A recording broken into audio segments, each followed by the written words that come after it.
Hi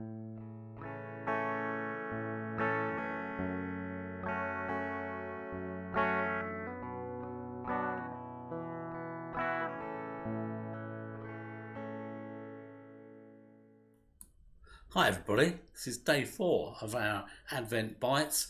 Hey, you've noticed behind me, Christmas tree. It's not decorated yet, we've just got it into the house and just letting it drop and settle down. So kind of weird thing, when I was a kid I was wondering, well, why do we have Christmas trees?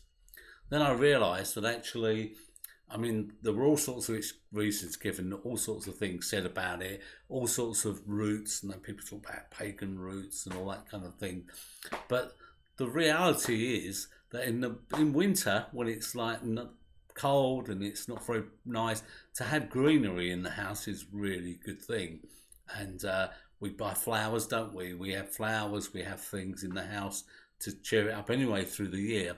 But at Christmas, to bring Christmas tree and fir trees in, holly, ivy, those sort of things that are evergreen, bring some colour and some life into the house. Makes you look forward to spring, etc. And they might be invested in with some kind of meanings over the years, but I think the origins probably just go back to that. In terms of the Christian tradition, it's said that it goes back to the 16th century in Germany, and that Germany was the first place that had Christmas trees. And the story goes that Martin Luther, the great reformer, was the person that first decided to put candles on to light it up, and made him think of the stars, etc. I don't know how true any of that is, and unless you've got a time machine and you can go back, you might have to wait until you get to heaven to ask him. But one of the things when I was looking at that, I was thinking about the tree and the greenery at time of year when all the leaves are off the other trees, when things are starting to look bleak and dark.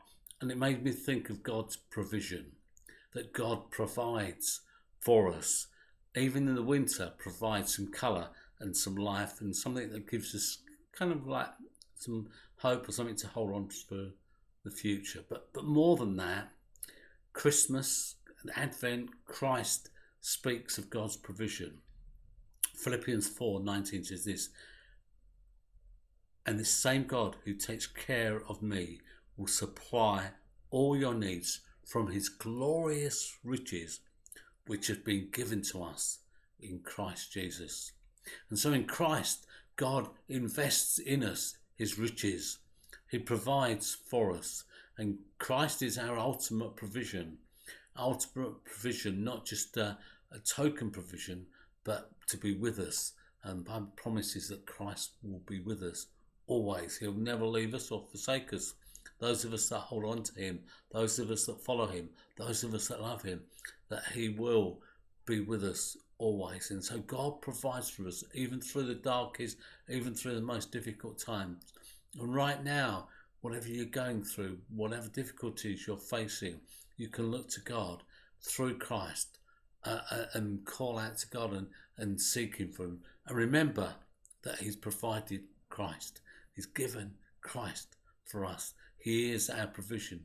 It's already given to us. And so we can come to him and we can bring our needs, we can bring our requests to him, but we can also know that he's with us and will never leave us alone. And so, this Advent, be aware of God's provision for you, but that provision is ultimately in Christ. Bless you. I pray that you have a really, really good day, and hope you'll join me again tomorrow.